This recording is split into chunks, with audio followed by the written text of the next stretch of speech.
সেরা শারদ সম্মান 2024। আমরা এবছর দ্বিতীয় বর্ষে সেরা বাড়ি ও সেরা বারোয়ারি পুজো কোন মণ্ডপ হবে তা জানাতে আমরা আসছি হুগলি জেলায় ও হুগলি জেলার বাইরেও বিভিন্ন পূজা মণ্ডপে। আসছি আপনার পাড়ায়, আসছি আপনার বাড়িতেও। আপনি প্রস্তুত তো সেরা সম্মান পেতে? তাহলে আর দেরি না করে এক্ষুনি নিচে দেওয়া নাম্বারে ফোন করে ফেলুন আর ফর্ম ফিল আপ করে যুক্ত হন সেরা শারদ সম্মান প্রতিযোগিতায়। আমাদের মিডিয়া পার্টনার সংবাদ শিরোনাম, প্রাইম টাইমস বাংলা এবং নিউজ হুগলি। সকলের সুস্থতা কামনায় সকলকে আন্তরিক অভিনন্দন জানায় Ramakrishna pharmacy and doctors clinic, Bagbazar, Kalitala, Chandannagar, Hooghly. Booking phone number 8820240488 এবং 9830242187। আজ্ঞে হ্যাঁ, নির্ভরতার একটি নাম Ramakrishna pharmacy and doctors clinic, সর্বদা আপনার সাথে, আপনার পাশে। এখানে সমস্ত রকম প্যাথোলজিক্যাল টেস্টেরও সুব্যবস্থা আছে, যেমন blood test, urine test, স্টুল test, থুতু পরীক্ষা ইত্যাদি। আমাদের এখানে যে সমস্ত সুবিধা পাবেন, বাড়িতে ডাক্তার দেখানোর জন্য booking, ECG, physiotherapy, uroflowmetry, holter monitoring থেকে শুরু করে ন্যায্য মূল্যে নির্দিষ্ট ডিসকাউন্ট দিয়ে ওষুধও পাবেন। আমরাই একমাত্র NAPL এবং CAP প্যাথোলজি কলকাতার অনুমোদিত ফ্র্যাঞ্চাইজি। বাড়িতে গিয়েও রক্তের নমুনা নিয়ে আসা হয়। আমাদের ঠিকানা Ramakrishna pharmacy and doctors clinic, Bagbazar, Kalitala, Chandannagar, Hooghly. যোগাযোগ 8820240488 এবং 9830242187। এবার নিজের এবং আপনজনের চিকিৎসায় আর কলকাতায় বা বর্ধমানে যেতে হবে না, বাড়ির কাছেই পরিষেবা পাবেন।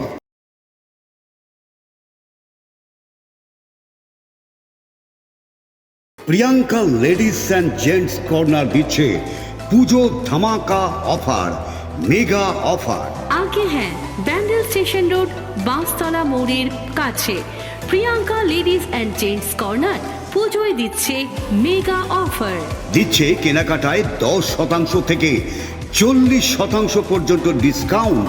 এছাড়া 999 টাকার কেনাকাটার উপর পাবেন আকর্ষণীয় উপহার। পুজোর আগেই ফ্যাশন শুরু প্রিয়াঙ্কা লেডিস অ্যান্ড জেন্টস কর্নারে। তারা মায়ের আশীর্বাদে আমাদের প্রতিষ্ঠান 3টি বছর পেরিয়ে 4র্থ বর্ষে পদার্পণ করলো। ব্যান্ডেল স্টেশন রোডের পাঁচতলা মোড়ের কাছে প্রিয়াঙ্কা লেডিস অ্যান্ড জেন্টস কর্নারের প্রোপাইটার সরস্বতী পাল সকলকে জানায় প্রতিষ্ঠানের জন্মদিনের শুভেচ্ছা এবং শারদীয়ার অভিনন্দন।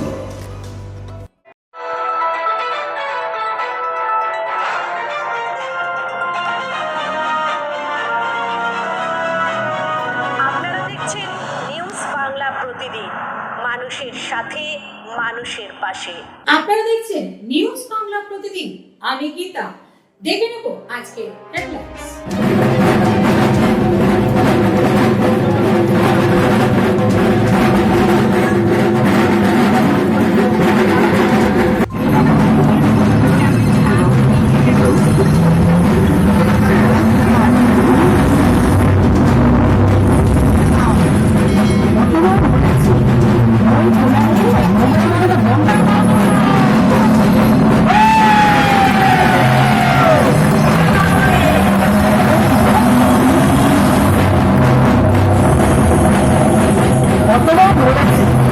ওই খোলা রেখে মোবাইল ডাটাটা বন্ধ কর, এইভাবে বই খোলা রেখে বিদ্যা উঠে যায়।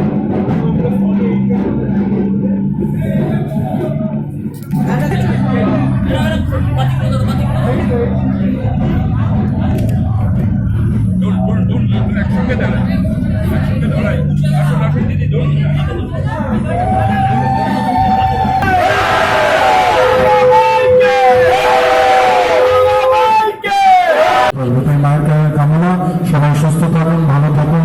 এই পুজো আমাদের সবার পুজো। এই পুজোর জন্য আমি মাননীয় মুখ্যমন্ত্রীকেও ধন্যবাদ জানাবো, যিনি তার সহযোগিতার হাত। আমাদের সেই করোনার সময় যখন প্রায় পুজোগুলো ভিত্তিক করছে, হবে না বলছে, কিন্তু মাননীয় মুখ্যমন্ত্রী এগিয়ে এসেছিল, আর তাই আজকে আমরা সেই 85,000 টাকা রাশি পাচ্ছি এবং আশা করি আমাদের সেই রাশি বাড়বে, আমাদের পুজো আরো বড় হবে, আরো উৎসবের মতন মানাবো আমরা। দুর্গা পুজো মানে বাংলার উৎসব, এই উৎসবে আমরা সবাই সামিল আছি। সবাইকে আমার তরফ থেকে অসংখ্য ধন্যবাদ। আগে সেটা আগে বলি। গৌতম আপনাদেরই পাড়ার ছেলে, গৌতম দাস। আপনারা জানেন না যে দেশ বিদেশ ধরে ও কি কত রকমের কাজ করে। তো ও একটা ছবি শর্ট ফিল্ম করেছিল, তাতে আমি অভিনয় করেছিলাম। সেই থেকে আমাকে দিদি দিদি বলতো। তো ওর মধ্যে অনেক অনেক মানে বাসনা এবং অনেক লোক ওর কথায় উঠে বসে। তো ও আমাকে দিদি বলে, ওকে আমি ভাইয়ের মতনই দেখি। ও যখন আমার কাছে রিকোয়েস্ট করলো, কারণ আপনাদের পাড়ার ছেলে এখন হয়তো থাকে না, কিন্তু আপনারা জানেন না যে ও কত রকমের কাজ এবং কত উন্নতি করেছে। সেই জন্য গর্বিত হওয়া উচিত যে আটপুরেই একটি ছেলে সে আজ এত বড় হয়েছে। সেইটাই আমার পাওয়া হবে আজকে। বলি, বলবেন তো? জোরে জোরে, আমি শুনতে পাচ্ছি। তাহলে আমি ডায়লগটা বলছি, দেখি আমি একজনও যদি বলতে পারে। কত টাকা চাই? 5,000, 10,000, 20,000। সাপের লেগে তুমি পা দিয়েছ, ঘুরে আমি খবর মারবই। ইয়েস, জোরে। দাদা, প্রথমেই শুভ সন্ধ্যায় মহা তৃতীয়ায় শুভেচ্ছা। মা আসছে, আজ শুভ সূচনা হলো, কেমন লাগছে কি বলবেন? সবাইকে আপনার চ্যানেলে যত ভিউজ আছে সবাইকে শারদীয়া শুভেচ্ছা জানাবো। বয়েজ স্পোর্টিং ক্লাব যে ভিডিওটা করে নাম দিচ্ছেন খুব দারুণ এবং সুন্দরভাবে তুলে ধরেছে বিভিন্ন জিনিস যেটা আমাদের মধ্যে থেকে হারিয়ে যাচ্ছে, আমরা হারিয়ে ফেলেছি, সেটাকে তুলে ধরেছে। এবং নতুন প্রজন্মের যেরকম 5G মোবাইল আর যত কিছু আমরা হারিয়ে ফেলেছি, সুন্দর একটা চিন্তাধারাকে তুলে ধরেছে। তাই এই ক্লাবের প্রত্যেকটি মেম্বার্সদের যাদের এই চিন্তাধারা, তাদের ধন্যবাদ জানাবো যে এখন দরকার আমাদের এই ধরনের এই পুজো, যেটাতে নতুন কিছু চিন্তাধারা নিয়ে আসবে এবং যেটা ভুলে যাচ্ছি সেটাদের আমাদের পুনরায় মনে করতে হবে।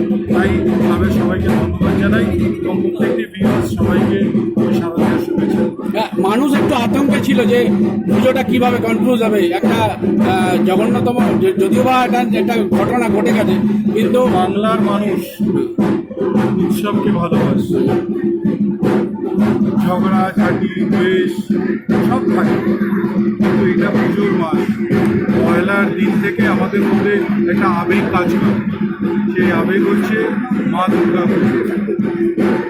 এই দুর্গা পুজো আমরা সবাই বাংলার প্রত্যেকটি মানুষ যারা বসবাস করে তারা পুজোকে ভালোবাসে। তাই আমি বলতে পারি যে পুজো ছাড়া পুজোর মাসে কেউ কিছু বোঝে না, তারা পুজো নিয়ে মেতে থাকে এবং আমরা সবাই মানি এই পুজো। আমরা সবাই বিভিন্ন জায়গা ঘুরে বিভিন্ন আমরা উৎসবে মেতে উঠি। এবারে যে ঘটনাটা ঘটেছে আমাদের পশ্চিমবাংলায় বা কলকাতায়, সেটা কিন্তু ঝগড়া বিদ্বেষ বিবাদ নয়, সম্পূর্ণ একটা ভিন্ন ধরনের ঘটনা ঘটেছে। এই বিষয়ে আপনি কি বলবেন? এক্ষেত্রে উৎসবকে আমরা প্রাধান্য দেব না সেই ঘটনার প্রতিবাদকে আমরা প্রাধান্য দেব? দেখুন, যে ঘটনা ঘটেছে সেটা অত্যন্ত নিন্দনীয় ঘটনা। আমরা বাংলার প্রত্যেকটি মানুষ যে বুঝতে পারে তারা কিন্তু সবাই সেখানে প্রতিবাদে দাঁড়িয়েছে। কী বা রাজনৈতিক দল, কী বা স্কুল, কী বা কলেজ, সবাই আমরা একত্রিত হই এই নোংরা যে কাজটা হয়েছে তার প্রতিবাদে সবাই দাঁড়িয়েছে। আমরা এখনও সেই বিচার, আমরা সবাই জাস্টিস চাই।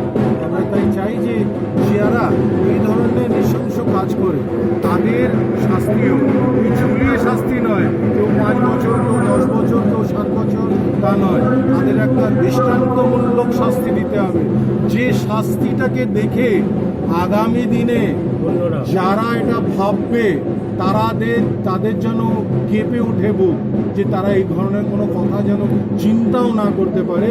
সেরকম একটা দৃষ্টান্তমূলক শাস্তি দিতে হবে, শুধু ফাঁসি নয়। ফাঁসি দিলে সে তো পেয়ে গেল, শান্তিতে কিনে চলে গেল, সে তো চলে গেল, কিন্তু আমি চাই যে আরও যেন কোনো দৃষ্টান্তমূলক শাস্তি হয়।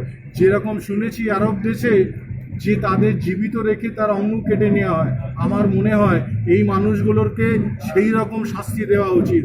এদের জীবিত রেখে এদের অঙ্গগুলো কেটে নিয়ে কোনো জায়গায় কোনো মরুভূমিতে নিয়ে ছেড়ে দিতে হবে, তাদের এরা বুঝতে পারবে এবং আগামী দিন সেই ধরনের মানুষগুলো বুঝতে পারবে।